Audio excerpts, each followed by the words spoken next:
पीर बुरहान नगर में कोरोना का एक मरीज मिलने के बाद इलाके को कंटेनमेंट जोन करार दे दिया गया है। इस जोन को छावनी में तब्दील कर दिया गया है। जिन इलाकों को कंटेनमेंट जोन में शामिल किया गया है उनमें पीर बुरहान नगर के अलावा सहयोग नगर, अशोक नगर, भाग्यनगर, उदय नगर, वृंदावन कॉलोनी, शासवी नगर, विद्युत नगर, तिलक नगर, अंबेडकर नगर और इंदिरा नगर व दीगर शामिल हैं। मरीज के रिश्तेदारों में से 8 लोगों को एनआरआई निवास में मुंतकिल कर दिया गया है। वहीं कंटेनमेंट जोन में वाक़ 3079 घरों में से 13,309 लोगों की थर्मल मशीन के जरिए जांच की गई। बल्दी कमिश्नर सुनील लाहानी की निगरानी में डिप्टी कमिश्नर शोबे तिब अजीत पाल सिंह संधू, बल्दी महकमे सेहत के अफसर doctor Suresh Singh Bisen, doctor Badiuddin, doctor Baliram, doctor Bala Prasad, doctor Kalyan Pawar, 4 तिब्बी मुबस्सिर, 40 आशा वर्कर और 40 दीगर अफराद पर मबनी टीमों ने कंटेनमेंट जोन के लोगों की जांच की। आज आपण मागच्या 25-20 दिवसापासून प्रशासन आणि नागरिक नांदेडकर ज्या पद्धतीने प्रयत्न करत आहेत, पत्रकार बंधू या बाबतीत ज्या पद्धतीने लोकांना आव्हान करत आहेत, हे आपण खूप शर्थीने करत होतो। आज आपल्याकडे जरी एक पॉझिटिव्ह कोरोना पेशंट सापडलेला असेल तर आता आपल्याला जास्त काळजी घेण्याची गरज आहे।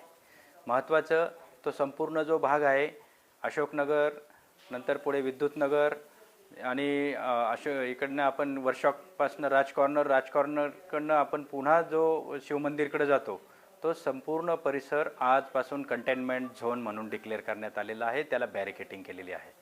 माझी सर्व नागरिकांना विनंती आहे, ते या नागरिक ज्या भागामधील असतील त्यांचा सगळ्यांचा या ठिकाणी आता ते भाग सील केलेला असल्यामुळे तिथे कुठेही एंट्री असणार नाही, कोणीही आत जाणार नाही, बाहेर येणार नाही।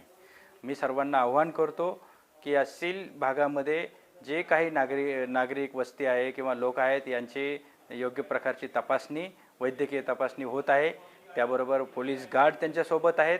त्या सर्व नागरिकांनी त्यांना आमच्या टीमला, मेडिकल टीमला सहकार्य करायचं आहे आणि त्यांच्या ज्या वैद्यकीय तपासणी असतील ते करून घ्यायचं, कारण आपण सर्व यामध्ये जास्तीत जास्त सुरक्षित राहावं यासाठी जिल्हा प्रशासन अत्यंत मेहनत घेत आहे।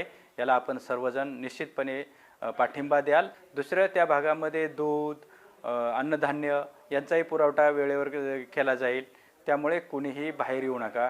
किराणा होम डिलिव्हरी असणार आहे, त्यामुळे बाहेर येऊ नका। भाजीपाला वगैरे सगळ्या गोष्टी आपल्याला होम डिलिव्हरीने देण्याचा आमचा प्रयत्न आहे। त्याचे टेस्ट पॉझिटिव्ह आले आणि त्या बाबतीत काही घाबरून जाण्याचं कारण नाही। त्याचा अजून तब्येत चांगली आहे। विनाकारण गावामध्ये ज्या अफवा पसरवल्या जातात याच्यावरती कायदेशीर कारवाई सुद्धा होऊ शकते, त्याची सुद्धा सर्वांनी दखल घ्यावी। पोलीस, वैद्यकीय अधिकारी, जिल्हा प्रशासन यांच्याशी आपण समन्वय ठेवा आणि आम्हाला सहकार्य करा, एवढीच मी विनंती करतो।